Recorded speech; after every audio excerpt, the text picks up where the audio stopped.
मेरी फ्रेंड का मुझे मैसेज आया और उन्होंने कहा कि मिसेस इंडिया का कॉन्टेस्ट हो रहा है। जब मैंने इसमें पार्टिसिपेट किया 3 महीने बाद ही मैं प्रेग्नेंट हो गई। मैं बेड पर लेटी हुई थी और नर्स मेरे पास आई और मुझे बोलती है कि आपका ये पहला बच्चा है। तो मैंने कहा हाँ। कह रहे हैं अब तो अब बस इसी चीज़ों में ही आप घुस जाओगे, घर, बच्चा और यही सब आपकी ज़िंदगी बन जाएगी। और मैं इतना घबरा गई, मुझे लगा कि मैं तो गई, अब तो मैं मिसेस यूनिवर्स में पार्टिसिपेट ही नहीं कर पाऊँगी। हालाँकि Life is a journey and my story is written one step at a time.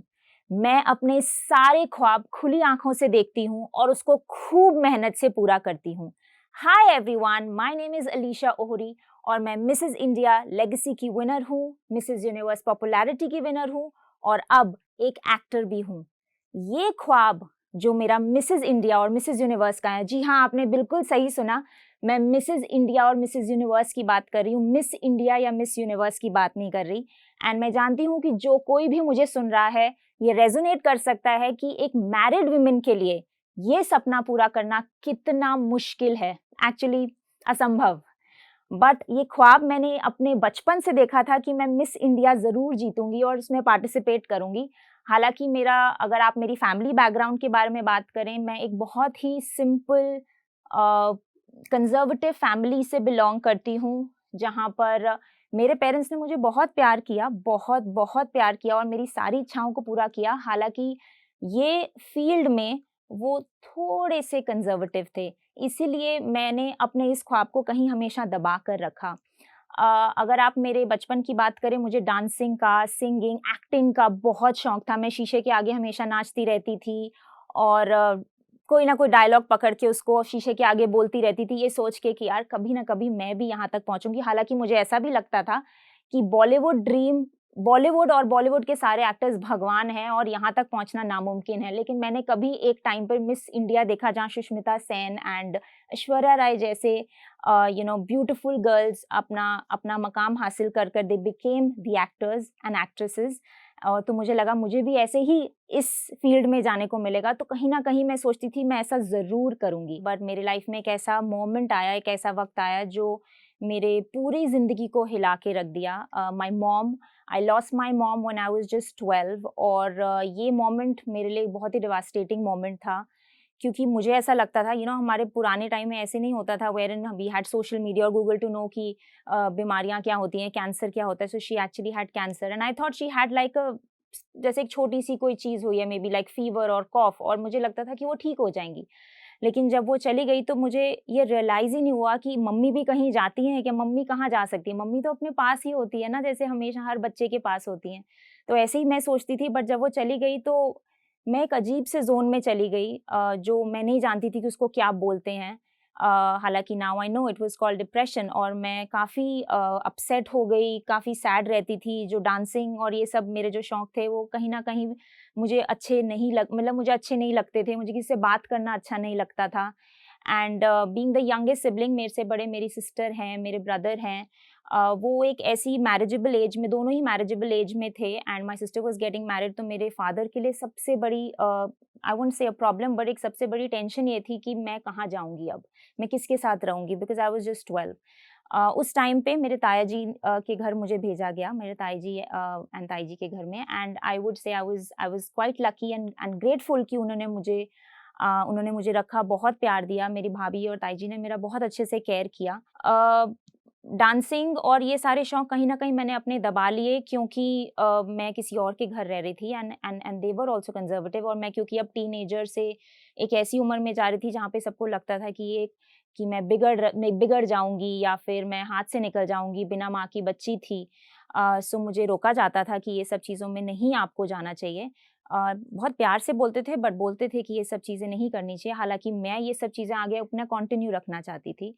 तो मैं अपने ही जमा किए हुए पैसों से या कैसे भी करके अपनी डांस क्लास को मैंने जारी रखा, अपने शौक को मैंने जारी रखा, बिकॉज़ मुझे कहीं न कहीं लगता था कि ये मुझे सुकून और हैप्पीनेस देता है अंदर, और मैं अपने मन की बात को ज़रूर उसको सुनना चाहती थी। देन आफ्टर दैट जब मेरी स्कूलिंग फिनिश हो गई तो मुझे कहा गया कि मुझे वापस अपने घर जाना है, जहाँ पे मुझे अपने आप घर को सँभालना है, because my schooling was over. So I was again transported back to my own house, जहाँ पे मैं खुद अपना ध्यान, अपने घर का ध्यान, खाना बनाना, घर की सफाई, everything I had to manage by myself. There was another bomb that was bombarded on my head, and I took it with a great smile, because मुझे लगता है चैलेंजेस से ही इंसान स्ट्रांग बनता है. मुझे शुरू में बहुत घबराहट हुई, बहुत डर लगा, सोचा कि मैं ये सब कैसे करूंगी अकेले, but then I had to handle it. I knew it that this situation would come someday, and मेरे को जब ये सब संभालने को मिला, मैंने बहुत अच्छे से उसको संभाला. पोस्ट दैट जब मेरा कॉलेज फिनिश हुआ, I wanted to do a makeup course from a prestigious college. वहाँ पे मैंने अपने पेरेंट्स को, अगेन बिकॉज उस टाइम पे इसको एक पार्लर कोर्स माना जाता था, कहते ये क्यों करना है इतना महंगा पार्लर का कोर्स. एंड आई सेड ये पार्लर नहीं है, ये मेकअप आर्टिस्ट. अब जाके हम मेकअप आर्टिस्ट बोलते हैं, तब ये मेकअप आर्टिस्ट कोई चीज़ नहीं होती थी. और तो I remember I had to convince my father कि नहीं मुझे करना है. एंड अगेन क्योंकि फाइनेंशियली हम लोग ठीक थे, बट इतने अच्छे नहीं थे कि हम वो कर पाते. बट मैंने अपने डैड को कन्विंस किया. मुझे याद है मैंने भूख हड़ताल और पता नहीं क्या-क्या किया टू कन्विंस माय डैड कि मुझे ये करना है, because I knew I was getting away from my dream somehow, और मुझे वहाँ तक पहुँचना था. मुझे था मेकअप ही शायद मुझे बॉलीवुड पहुँचा दे, मेकअप आर्टिस्ट बन के ही शायद मैं वहाँ पहुँच जाऊँ. और तो मुझे याद है it was my birthday and I was not talking to anyone, and that's when my dad कहीं से भी उन्होंने कैसे इकट्ठे करे पैसे मुझे नहीं पता, बट मेरा एडमिशन वहाँ कराया. अब एडमिशन तो हो गया. मैं फर्स्ट डे अपने कॉलेज बड़ी खुशी-खुशी वहाँ पहुँची कि हाँ, सब अपने बड़ी-बड़ी गाड़ियों में सब अपना आए, and I was like okay, मेरा एटलीस्ट एडमिशन तो हो गया, that's what is more important. My first day and my teacher tells me कि आपको अभी मटेरियल के लिए अलग से पेमेंट करनी है. जो वहाँ पे जो कोर्स का मटेरियल था, ये तो सिर्फ टर्म फी थी, आपको अलग से 30,000 रुपीज़ पे करना है. And I was devastated again. I said मैं कहाँ से पे करूँगी ये पैसे, मेरे फादर से तो मैं पूछ ही नहीं सकती अब. मतलब वो, क्योंकि वो कोर्स ही इतना मेरे लिए एक्सपेंसिव पापा के लिए करवाना था. एंड आई रिमेंबर कि मैंने कैसे करके वो पैसे, मैंने अपने डैड को तो बिल्कुल नहीं बताई ये बात. एंड मैंने वहाँ पे, मतलब कॉलेज में वहाँ फैशन डिज़ाइनिंग भी एक कोर्स था, वहाँ की गर्ल्स को कॉन्टैक्ट किया, and I told them I will work for them, I will do free makeup, और and I sometimes you can pay me and all of that. करके मैंने कहीं से भी पैसे इकट्ठे करे, and I finally paid the fees for my course. And my dad doesn't even know now कि मैंने ऐसा कुछ किया था. If he will see it, he will realize कि ये क्या मोमेंट था. इसके बाद जैसे मैं एक टॉपर रही थी अपने कोर्स की, क्योंकि मुझे पता था कि मैंने कितनी मेहनत करी अपने कोर्स में, and I was actually amongst the toppers. मैंने सोचा था कि इसके बाद मैं डेफिनेटली आगे कुछ ना कुछ करूँगी, but destiny had its own call. मेरे लिए एक रिश्ता आया, एंड और मेरे पेरेंट्स ने कहा कि ये शादी यहीं होगी. I got to know that the boy जिससे मुझे मिलना है वो काफ़ी लड़कियों को मना कर चुके हैं. एंड तो मैं बहुत it was very exciting for me कि ये कौन है जिन्होंने इतनी सारी लड़कियों को मना किया है, और वो मेरे से, मतलब I wanted to meet this guy, and it was very interesting. तो मैं सिर्फ ऐसे ही गई थी मिलने के लिए, देखने के लिए कौन है भाई जिसने इतनी सारी लड़कियों को मतलब मना कर दिया. When I met him, he was good enough, but मेरे उन्होंने हाँ, मतलब जब मैं घर वापस आई वहाँ से हाँ हो गई, एंड मेरे से बिना पूछे मेरी सिस्टर ने भी हाँ कर दी. मैं सिर्फ 21 साल की थी जब मेरी शादी हुई, और मैं अपने पेरेंट्स को मना नहीं कर पाई, अपने फादर, अपनी सिस्टर को मना नहीं कर पाई, बिकॉज़ मुझे पता था मैं कहीं न कहीं उनके लिए एक बहुत बड़ी रिस्पॉन्सिबिलिटी हूँ. टेंशन नहीं, बल्कि एक रिस्पॉन्सिबिलिटी हूँ, और मैं उनके ऊपर और ये रिस्पॉन्सिबिलिटी बढ़ाना नहीं चाहती थी. And I got married, and I think कहीं न कहीं जब आप सर्कमस्टेंस के हिसाब से चलते हो और उसको एक्सेप्ट करते हो, तो गॉड हमेशा आपको ब्लेस ही करता है. This is what exactly happened with me. मैं जब 21 ईयर्स की मेरी शादी हुई, तो आई didn't know him at all. मेरी 2 महीने में ही शादी हो गई, and I couldn't have asked for more. I got the best partner in the world, and I think हमारी अंडरस्टैंडिंग शुरू से ही बहुत अच्छी बिल्ड हो गई. लेकिन 3 महीने बाद ही मैं प्रेग्नेंट हो गई, और मुझे क्योंकि अगेन जैसे आस-पास के सब कहते हैं, आई वाज़ जस्ट 21, सबने कहा कि it's better to have a child at the right age, जल्दी कर लो, अच्छा रहता है. I got pregnant, but I didn't know that इसके क्या प्रोज़ एंड कॉन्स होते हैं. और इस दौरान, जब 9 महीने के दौरान मैं ये समझ पा रही थी कि मैं मोटी होती जा रही हूँ, मेरी हेल्थ मेरे हाथों से निकलती जा रही है, मेरी तबीयत खराब रह रही है. आई रियलाइज़्ड कि कहीं न कहीं मेरे सपने मेरे से दूर होते जा रहे हैं. मैं अपने सपनों से दूर हो रही हूँ, बट खुशी भी थी एक तरफ कि मेरा बच्चा पैदा हो रहा है, मेरे पास एक छोटा, मतलब मैंने जो अपनी माँ को खोया था एट द एज ऑफ 12, वो कहीं न कहीं मैं माँ बन रही हूँ, तो मुझे मुझे उस चीज़ की खुशी भी थी. जब रेहान पैदा हुआ, मेरा पहला बच्चा, अ, मुझे याद है मैं बेड पर लेटी हुई थी, और नर्स मेरे पास आई और मुझे बोलती है कि आपका ये पहला बच्चा है. तो मैंने कहा हाँ. कह रहे हैं अब तो अब बस इसी चीज़ों में ही आप घुस जाओगे, घर, बच्चा और यही सब आपकी ज़िंदगी बन जाएगी. मैंने कहा नहीं, मुझे आगे कुछ करना है. बच्चा तो मेरे लिए एक मेरी ब्लेसिंग है, बट मैं आगे जाके कुछ ना कुछ करूँगी. कह रहे हैं अब कुछ नहीं हो सकता, अब तो बस माँ बन गए, अब तो मोटे भी हो गए, ना ही आप पतले हो गए और ना ही कुछ होगा, बस ज़िंदगी अब देखना बेटा ऐसे ही चलती रहेगी। वो दाई माँ जैसी जैसी नर्सेज़ होती हैं। उसने मुझे कहीं न कहीं इतना, मतलब फर्स्ट टाइम में वो, इसलिए मैं इंसिडेंट्स नहीं भूल पा रही क्योंकि मैं एकदम शैटर्ड हो गई थी। आई वाज़ लाइक ये कैसे हो सकता है कि मैं कुछ, मेरा जो बचपन का सपना है मैं वो पूरा ही नहीं कभी कर पाऊँगी। बट आई टूक इट एज़ अ चैलेंज। मुझे याद है कि वो 10 दिन थे, मैं रोज़ अपनी डॉक्टर से पूछती थी, मैं कब डाइटिंग कर सकती हूँ, मैं कब खाने का ध्यान रख सकती हूँ। And then when she told me कि बेटा अपने ना पेट पर एक ज़ोर से एक चुन्नी को बाँध लो पेट पर। उसको इतनी कस के बाँधना शायद साँस भी ना ले पाओ, इतनी टाइट बाँधना कि चाहे पसीने छूट जाएँ, बच्चे को दूध पिला रहे हो, कुछ हो, बट वो खोलना मत दिन भर। ये अगर आपने पूरे 10 महीने या 9-10 महीने कर लिए तो पेट आपका अंदर चला जाएगा और आप बिल्कुल अपने फिट हो जाओगे। खाने-पीने का तो आपने ध्यान रखना ही है, जो अभी घी और ये सब का ध्यान रखना, और एक्सरसाइज़ थोड़े टाइम में शुरू कर देना। वो एक दिन था और उसके बाद के 10 महीने, चाहे मैं जिस मर्ज़ी हालत में थी, क्योंकि मेरा सिज़ेरियन था, बच्चा मेरा नॉर्मल नहीं हुआ था, फिर भी मैंने 10वें दिन से लेके वो 10 महीने आगे उस चुन्नी को नहीं छोड़ा। वो चुन्नी आज तक मेरे पास है और उसको चाहे मैं गर्मी, सर्दी कुछ हो, वो इतने कस के मैं उसको बाँधती थी, चाहे सो रही हूँ, उठ रही हूँ। और आई थिंक वो कहीं न कहीं वो जो अंदर वो जो नर्स, अच्छा हुआ वो नर्स मुझे मिल गई, जो मुझे बोल गई, जो मेरे अंदर की मेरी वो पुरानी जो मेरी जो था वो सब जाग गया। एंड आई थिंक मैं उसको थैंक्स ही करूँगी कि उसने मुझे ये सब बोला। फिर उसके बाद मैं मतलब मैं अपने आप को ऐसा कहूँगी कि मैं जो काम करती हूँ उसमें 100% अपना देती हूँ और मेरे लिए मेरा बच्चा मेरा वर्ल्ड बन गया। मैं उसी की, मेरी दुनिया बस उसी के अराउंड रिवॉल्व होने लग गई। हर चीज़, चाहे उसको पढ़ाना, लिखाना, खाना बनाना, खाना खिलाना, मेरे लिए वो सब कुछ था। मतलब सब कुछ है और सब कुछ था। मैं उसके बचपन की बात करूँ तो मेरे लिए वो सब कुछ था। एंड ऐसे ही मेरी ज़िंदगी आगे बढ़ती रही। मैंने अपने ख्वाब के बारे में कुछ नहीं सोचा था, नथिंग एट ऑल। मतलब इट जस्ट टूक a back seat for me. वो बिल्कुल भूल चुकी थी। मतलब ये था कि कुछ करूँगी, बट साथ-साथ मैंने एक एक चीज़ ज़रूर करी दोस्तों, मैंने अपने आप को रोज़ 1 घंटा ज़रूर दिया। वो पूरे दिन में से कोई भी वो 1 घंटा हो सकता था जब बच्चा सो रहा हो या कुछ और, उस 1 घंटे में मैं अपने लिए कुछ करती थी। अपने लिए मतलब चाहे मुझे तैयार होना अच्छा लगता था या मुझे अपने लिए कोई बुक पढ़नी अच्छी लगती थी या कोई वो टीवी, तो मैं अपने आप को भी एंटरटेन करती थी साथ-साथ। वो सेल्फ लव मैंने वो बंद नहीं किया, वो अपने लिए केयर करना, वो 1 घंटा ना, लोग यूजुअली ये करना भूल जाते हैं, बट मैंने वो करना जायज़ मतलब रखती रही। और सोने से पहले अपने आप से ये ज़रूर पूछती थी, क्या वो मैंने अपने अंदर कोई एक 1% चेंज जिसे कहते हैं थोड़ा-सा कुछ किया? एंड आई सेड येस, किया तो मैं सोती थी, क्योंकि वो बहुत ज़रूरी था मेरे अपने लिए। देन उसके बाद मेरा सेकंड बेबी हुआ 4 इयर्स के बाद, अमीरा। जब बच्चे कुछ ऐसी एज में आ गए जब मुझे ऐसा लगा कि हाँ, अब थोड़ा-सा अपने आप को ये सँभाल सकते हैं। मैंने अपने हस्बैंड, जो मैंने आपको बताया कि बहुत ही सपोर्टिव हस्बैंड थे, but because of the circumstances तो मैं भी कुछ नहीं बोल पाती थी। मैंने उनके आगे ये बात रखी कि मुझे मेकअप सीखना है। क्योंकि मुझे अब लगा क्योंकि मेरी शादी हो गई, अब मैं ये तो नहीं कह सकती कि मुझे मिस इंडिया बनना है, तो मैंने उसको थोड़ा घुमा के बोला कि मुझे अब मेकअप सीखना है और मुझे मेकअप कहीं अच्छी जगह सीखना है सो दैट मैं कुछ अच्छी जगह पे काम कर सकूँ, मुंबई आ सकूँ और काम कर सकूँ। And being a supportive husband, उन्होंने मुझे बिल्कुल मना नहीं किया। उन्होंने कहा जहाँ से सीखना है सीखो, जो भी करना है करो, आपको आगे बढ़ना चाहिए। मैंने तो हमेशा से ही कहा है कि तुम मेरी सुपर वुमन है और तू कुछ भी कर सकती है, तो तूने पहले नहीं किया तो अब क्यों नहीं, बिल्कुल कर। मैंने मेकअप सीखना शुरू किया, इंटरनेशनल कोर्सेज़ किए, ऑनलाइन कोर्सेज़ किए एंड बहुत सारे कोर्सेज़ किए एक्चुअली।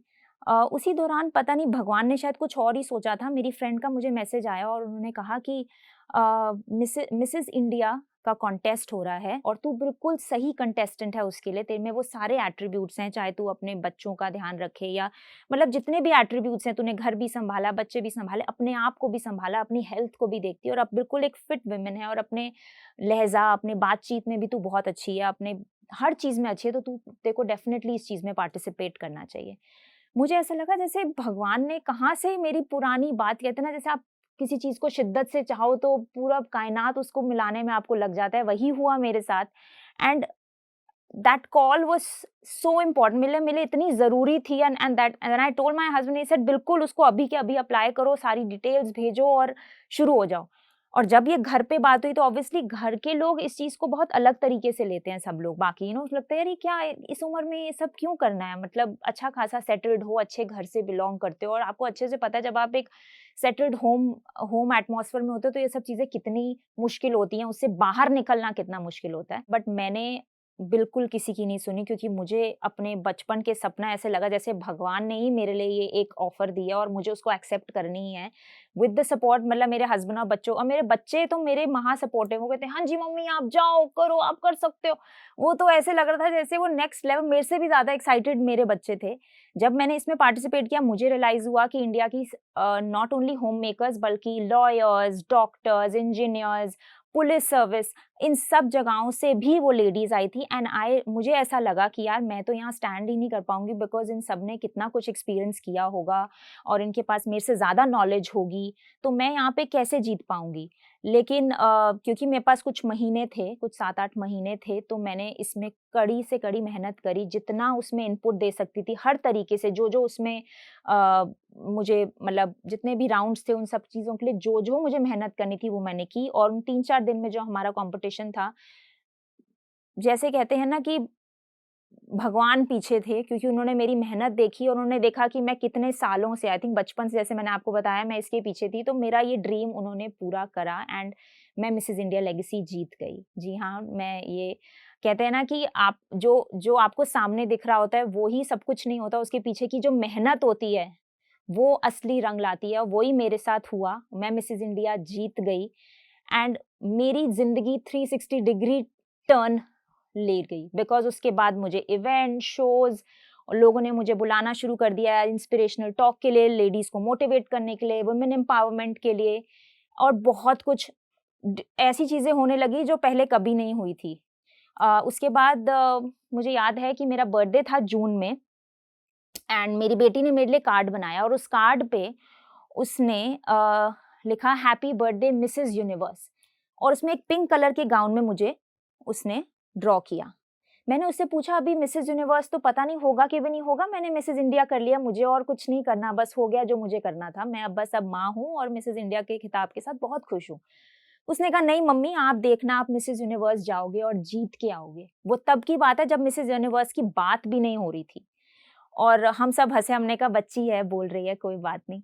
बट कुछ महीनों बाद ही, 2-3 महीनों बाद ही मिसेस यूनिवर्स की मेरे को call I, and I got selected, मैं उसमें सिलेक्ट हो गई, और मुझे पता ही नहीं कि मैंने कब उसमें पार्टिसिपेट किया, और 5-6 महीनों की उसके लिए मेहनत शुरू हो गई, और मैंने अपना गाउन, दोस्तों, मैंने अपना गाउन, जो मेरा मेन गाउन था, वैसे सेम ही पिंक कलर का, जो मेरी डॉटर ने स्केच किया था, मेरे लिए बनाया था, सेम मैंने अपने लिए बनवाया, क्योंकि मेरी बेटी ने ये भगवान से कहा था कि मैं मिसेस यूनिवर्स जीतूँगी, तो मैंने ये डेफ़िनेटली बिल्कुल सेम उसी रंग का अपने लिए गाउन बनवाया।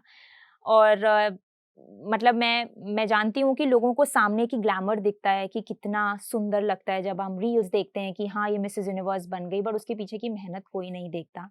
ऐसा ही एक राउंड था मिसेस यूनिवर्स के लिए, जो एक नेशनल कॉस्ट्यूम राउंड था, जिसके लिए हमें अपने कंट्री को रिप्रेजेंट करना था बेस्ट वे पॉसिबल से। तो ऐसे उस मिसेस यूनिवर्स में 102 पार्टिसिपेंट्स थे, जिन जो अलग-अलग कंट्री से आ रहे थे, और सबको अपनी-अपनी कंट्री का बेस्ट पॉसिबल नेशनल कॉस्ट्यूम बनाना था। मतलब अपनी कंट्री को जो आप दर्शा सकें, आपका कंट्री कैसे दिखता है।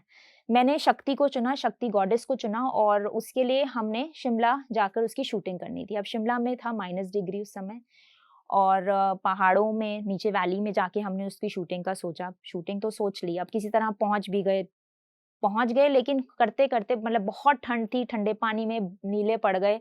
बट वो शूटिंग हमने उधर वहाँ की बहुत ही सुंदर तरीके से बनी। लेकिन जब वापस आ रहे थे, रात हो गई, हमें यही नहीं पता लगा हम वापस कैसे चढ़ें? उतर तो गए थे, अब चढ़ें कैसे? क्योंकि वो कच्चा रास्ता था।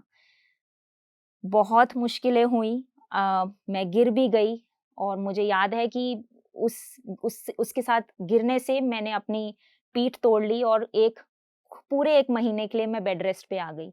और मैं इतना घबरा गई, मुझे लगा कि मैं तो गई, अब तो मैं मिसेस यूनिवर्स में पार्टिसिपेट ही नहीं कर पाऊँगी। हालाँकि बट अगेन मेरे हस्बैंड ने और मेरे फैमिली ने मेरा बहुत सपोर्ट किया, मेरी बहुत ध्यान रखा, और मैं धीरे-धीरे रिकवर हुई, वापस आई, and then I finally participated. मैंने मिसेस यूनिवर्स में पार्टिसिपेट किया, जो बल्गेरिया में हुआ था, और 102 कंटेस्टेंट्स के साथ खूब बढ़िया, बहुत अच्छा एक्सपीरियंस रहा, और मैं मिसेस यूनिवर्स पॉपुलैरिटी का खिताब वहाँ से जीत के आई। मिसेस यूनिवर्स में हमारा एक राउंड था, जिस पे हमें डोमेस्टिक वायलेंस पे एक डॉक्यूमेंट्री बनानी थी। जब मैंने वो डॉक्यूमेंट्री बनाई, वो एक राजस्थान झालावाड़ के शहर से मैंने बनाई थी।